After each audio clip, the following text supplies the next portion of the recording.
Para poder comprender bien lo que sería la herida de traición, debemos entender lo que se llama la confianza básica. Y es que cuando un bebé nace,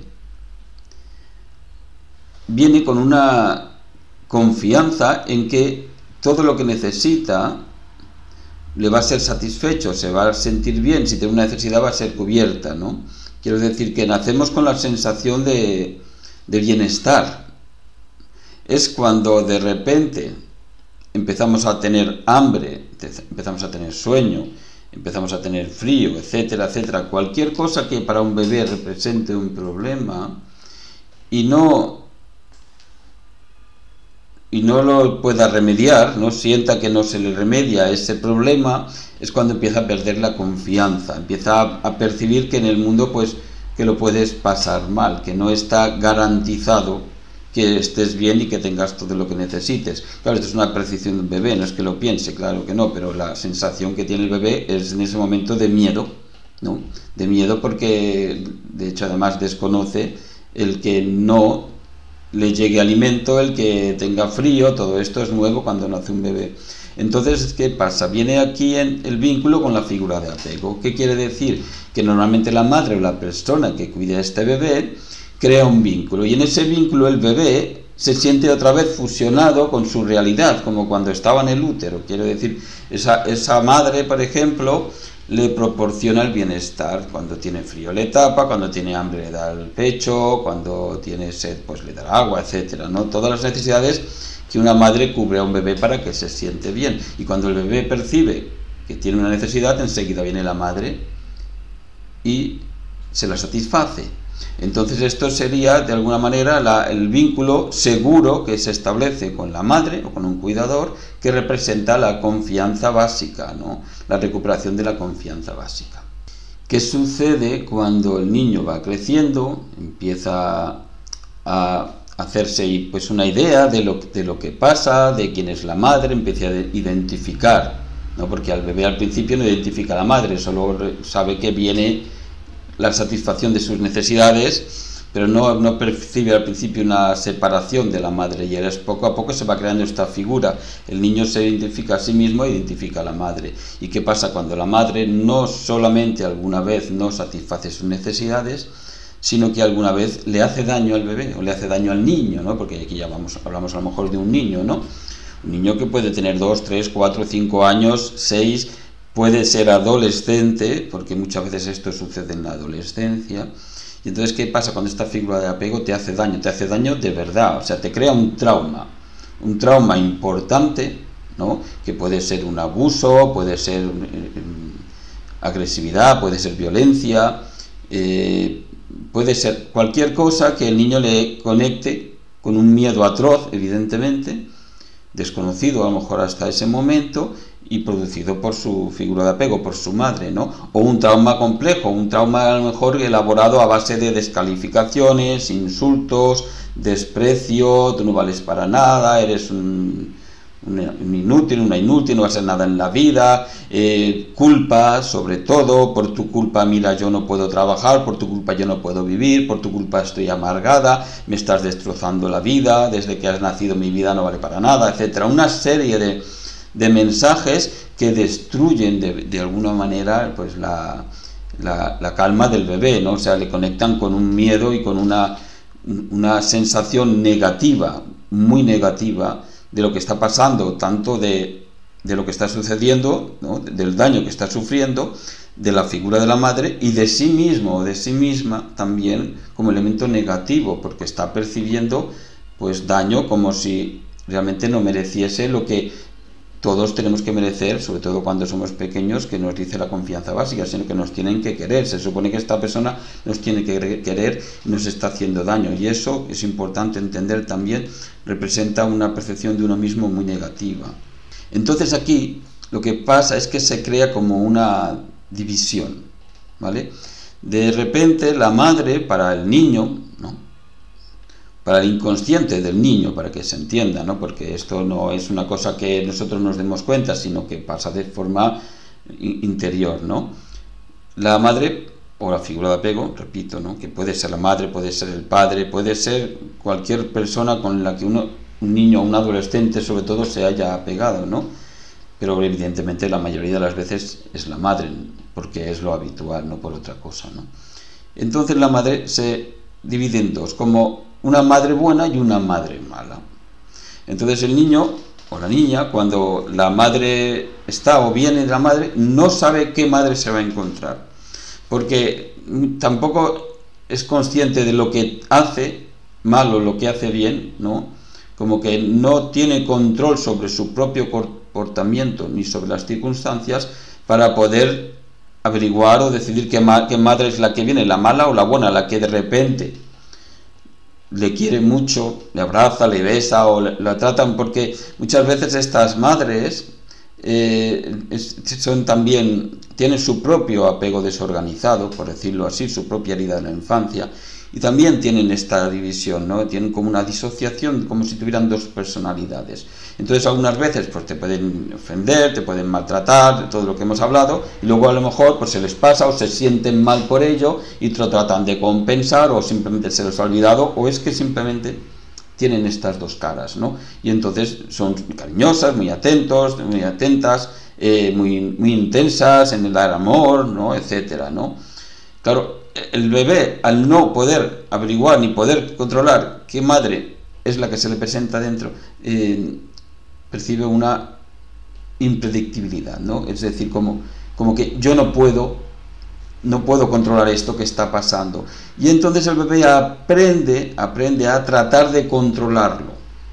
Por eso la herida de rechazo desarrolla una gran necesidad de control de uno mismo, del propio comportamiento, de la imagen que doy, de las cosas que hago, de las cosas que digo, control de los demás, de la madre, intentan, porque se esfuerzan tanto, porque luego a veces son personas extremadamente inteligentes, porque se esfuerzan tanto en darle vueltas también a cómo manipular a la madre o a las personas que representen la figura de apego o las figuras de apego, en controlar, en cómo decirles, cómo evitarles, cómo conseguir que estén bien, cómo, etcétera. O sea, tratan de gestionar el control de toda la situación, evidentemente, para no sentir ese dolor tan profundo que reciben cuando se sienten traicionados.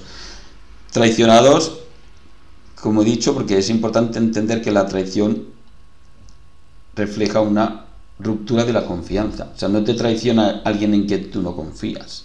¿Y quién confías más en el mundo? En tu madre, por ejemplo, ¿no? Y si tu madre te hace daño, pues eso es una herida de traición de base profunda. Entonces, en esa necesidad de tener el control, como he explicado, que realmente lo que trata es de poder anticiparse, ¿no? O sea, cuando un niño, una niña, una persona con una herida de traición trata de controlarse, controlar al otro, controlar a la persona, incluso de adultos, a su pareja, etcétera, lo que está tratando es de anticiparse a lo que pueda pasar para evitar el dolor. ¿Qué quiere decir? Quiere decir que hay mucha tensión. Evidentemente, si lo tienes que controlar todo, no te puedes relajar. Por lo tanto, tenemos personas que difícilmente se relajan. Difícilmente se relajan, sin embargo, cuando se relajan o cuando se dejan llevar, esa misma tensión se convierte en algo intenso, en una impulsividad, en un deseo de intensidad en las relaciones, un deseo de sentir, pues en ese momento lo que sería de alguna manera el desatar sus emociones contenidas, reprimidas, a lo mejor debido a este exceso de control. Y claro, cuando sueltan el control, si lo sueltan, y por alguna razón perciben que se les ha traicionado, porque la traición la perciben a veces por su propia cuenta, interpretando señales, ¿no?, que a lo mejor no significan esto, ¿qué sucede? Entonces vuelven otra vez a ponerse tensos, a ponerse en guardia, en alerta, para poder controlar. Y cuando les pasa esto mucho, porque esto les pasa ya desde pequeños, ¿no? Cada vez que un niño que tiene una herida de traición trata de confiar en alguien, pues antes o después le van a traicionar, aunque sea una pequeña traición, o así lo ha interpretado, y se vuelven muy desconfiados, y eso también se suma a esa tensión. No solo tratan de controlar, sino están vigilando cualquier cosa que dices, cualquier cosa que haces, si le estás mintiendo, si no le estás mintiendo, si le estás manipulando, si no le estás manipulando, si le quieres de verdad, si no le quieres de verdad. Todo eso es un objeto de desconfianza, ¿no? Y además esa desconfianza, evidentemente, es para protegerse. ¿Qué quiere decir? Que incluso cuando haya motivos de confianza, les va a costar mucho confiar, porque el confiar quiere decir bajar la guardia, dejar de controlar y entonces ser vulnerable. Entonces aquí la persona desarrolla también una división, una disociación, porque vuelve a repetirse lo que le pasó con su madre, con la persona que fuese originalmente, ¿no?, que creó esta herida de traición. Y es que unas veces cuando se siente confiado o confiada, cuando se siente relajado, cuando desata sus emociones, es muy intenso y es una persona capaz de dar mucho cariño, mucho afecto, de estar muy por la otra persona, etcétera. Son personas muy entregadas en la relación. Por eso aquí desarrollan lo que sería un síntoma de apego ambivalente, ¿no? Y luego, por otra parte, tienen otra cara, que es la cara en la que no se fían de nada, que no se acercan mucho por miedo a sentirse vulnerables, que cuando se sienten un poco vulnerables se retiran rápidamente, y si la cosa se pone muy difícil o hay mucha tensión o desconfían mucho, rompen la relación y se marchan, con lo que desarrollan síntomas de un apego evitativo. Por eso decimos normalmente que en el apego desorganizado hay una suma de apego ambivalente y apego evitativo, pero evidentemente no es una suma exactamente igual, sino que normalmente hay más, digamos, más caos, ¿no? Ni la persona puede predecir cuándo va a cambiar, ni tampoco la otra, ni su pareja, ¿no? Quiero decir que no tiene el control, porque esa disociación, esa manera de ser dos en vez de uno, es como que llega un momento que por una parte tiene que luchar por estar con esa persona que quiere y luchar por ella y ganársela y pedir disculpas si hace falta, etcétera, etcétera, ¿no?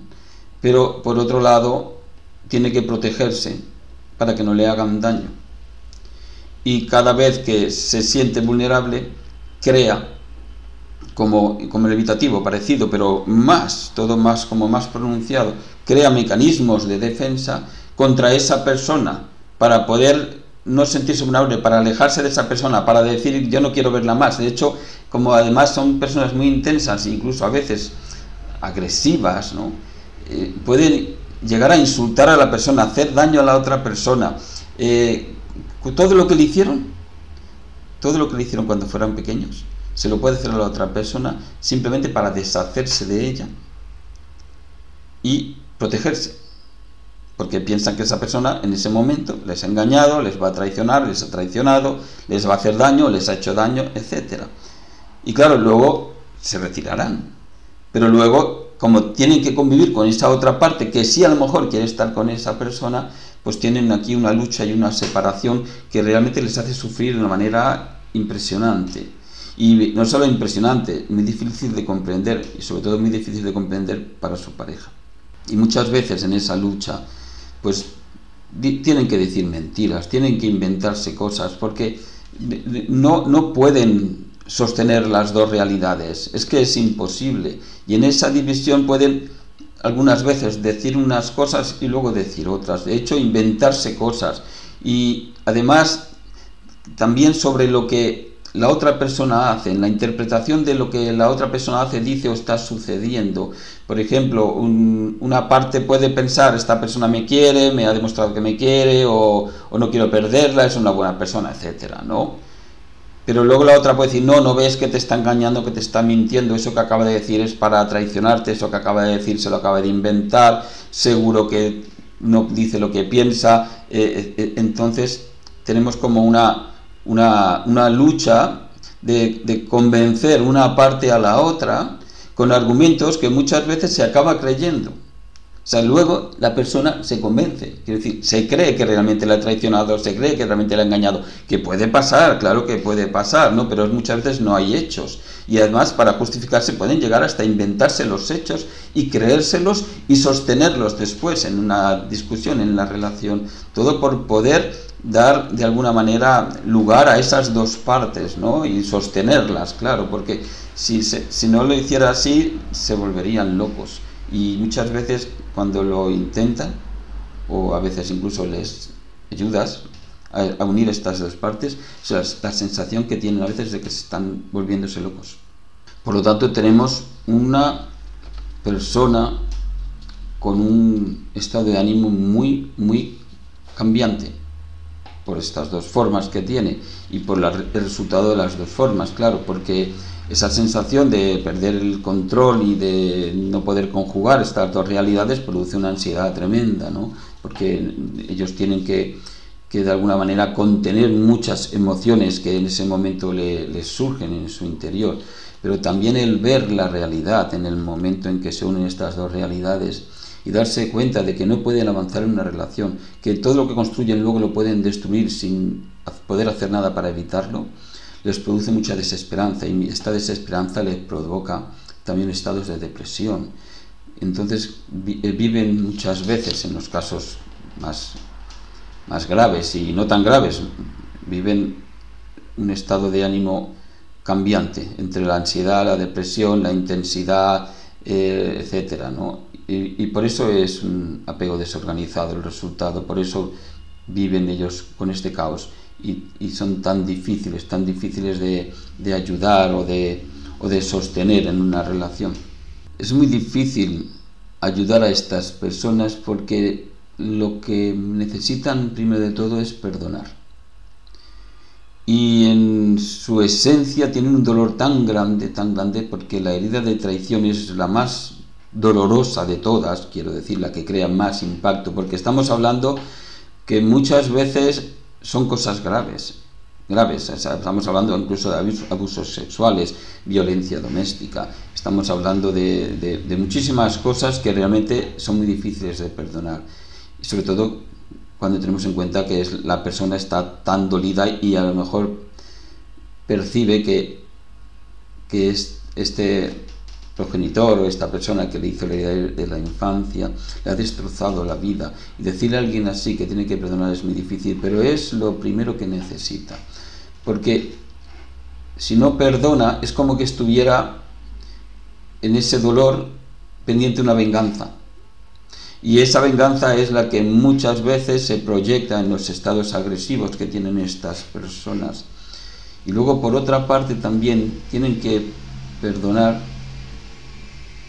para poder perdonarse a sí mismos, porque en ese dolor que sufrieron, en esa descalificación como persona o como niño o niña merecedor de afecto y cuidados, se han culpado también de no haber sabido conseguir el amor, de no haber sabido conseguir ser merecedores, ¿no? Y de no haber sabido salir de ello, ¿no? De esos estados tan dolorosos. Y el culparse ellos mismos, tanto como por no haber sabido resolverlo, sino por sentir que no valen, que no son merecedores, también es necesario, porque tienen que darse cuenta de que son personas normales y tan merecedoras de amor y etcétera, como cualquier otra, y que si encuentran la persona que les quiera, les va a querer de verdad, no tienen por qué desconfiar más allá de lo normal, claro está. Entonces necesitan confiar en los demás, perdonar, confiar en los demás, confiar en sí mismos y confiar en la vida, ¿no? Porque también es cierto que la vida te pueden engañar, te pueden traicionar, pero también lo podemos sostener si nosotros somos capaces de distinguir una traición real de una traición imaginada, un hecho real de algo que nosotros sospechamos, ¿no? Y arriesgarnos un poco y confiar también en nosotros, quiero decir, para que cuando vemos que es un hecho real, hay algo que es fundamentado, pues nosotros podemos marcharnos, no pasa nada, podemos romper la relación y ya está, pero no debemos romperla nosotros por una desconfianza imaginada, ¿verdad? Y en esa necesidad de confiar en uno mismo, evidentemente hay que trabajar la autoestima, en cualquier herida, en cualquier estilo de apego inseguro, hay que trabajar siempre la autoestima, evidentemente, porque es lo que significa. O sea, un apego inseguro significa que no tenemos una buena autoestima. Pues aquí también. Pero aquí además, para trabajar la autoestima, es donde es más importante la integración de las partes, ¿no? Que se dice, el poder mantener un diálogo interno en el que estas dos partes se reconcilien, ¿no? La parte en la que realmente no se fía de nadie y es agresiva y siempre está en guardia y alerta, con la parte que desea, pues, tener una relación, desea el amor, ¿no? Y encontrar realmente, pues, a base de diálogos internos productivos, ¿no? Digamos, el deseo común de las partes, que evidentemente es vivir una vida estable y una relación a lo mejor normal, ¿no? Y encontrar un camino de trabajo en equipo entre esas dos partes para que se vayan aproximando. Esto siempre sucede, pero lo que pasa que en la herida de traición, en el apego desorganizado, las partes están mucho más separadas, están, como he dicho antes, prácticamente disociadas. Por eso el trabajo aquí es más importante todavía. ¿Y cómo aprendemos a confiar? Para aprender a confiar, evidentemente, para confiar en nosotros mismos, ya he dicho que tenemos que trabajar la autoestima. Para poder aprender a confiar en los demás, para aprender a confiar en nuestra pareja, necesitamos su colaboración también, ¿no? Como siempre también que digo, ¿no? Evidentemente, si tenemos una relación de pareja y queremos que funcione, pues debemos comunicarnos con nuestra pareja, explicar nuestra situación, ¿no? Nuestro estilo de apego, como queremos llamarlo, nuestros sentimientos, nuestras emociones, nuestros problemas, nuestras inquietudes, o sea, abrir nuestro corazón en algún momento y en un espacio seguro, como digo siempre, donde no nos sintamos tan vulnerables, sino que la otra persona que se supone que nos quiere, pues nos va a ayudar, ¿no? Y entonces, contando con su colaboración, para aprender a confiar, una de las cosas primero que tenemos es aprender a preguntar. Si hay confianza con una persona y nosotros tenemos una sospecha, pues podemos preguntar y dar la oportunidad a esta persona de dar una explicación, ¿no? Y si esa explicación no nos satisface, pues con muchísimo respeto, por supuesto, siempre con respeto y cariño, si no, no, le podemos volver a preguntar hasta que nos sintamos convencidos, ¿no? También podemos dar muestras de confianza, muestras de afecto, muestras de cariño y ver qué pasa, ¿no? Porque quiero decir, si nosotros estamos en una relación, nuestra pareja funciona bien con nosotros, confiamos y vemos que todo va bien, nos expresamos emocionalmente, nos relacionamos con normalidad dentro de una relación y todo va bien, pues tenemos que observarlo también, ¿no? Para que alguna vez, si nos sentimos traicionados o potencialmente traicionados, podamos hacer un análisis de decir, hombre, esta persona me ha demostrado su confianza durante todo este tiempo, ¿por qué iba yo a creer ahora que ha decidido romper su confianza, ¿no?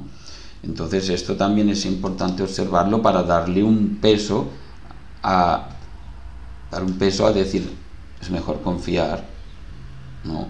Aunque alguna vez haya algo, ¿no? Porque ese algo incluso puede ser real, a lo mejor es una mentira sin importancia, oculta algo sin importancia, a veces no lo ha hecho queriendo, no le ha dado la magnitud que le da con nosotros, y entonces podemos preguntar o nos podemos expresar, decir, oye, mira, yo confío en ti plenamente, pero mira, esto me ha hecho sospechar, ¿no? Y con mucho respeto y con mucho cariño, esto me lo puedes explicar, ¿no? Y entonces a lo mejor pues se restaura la confianza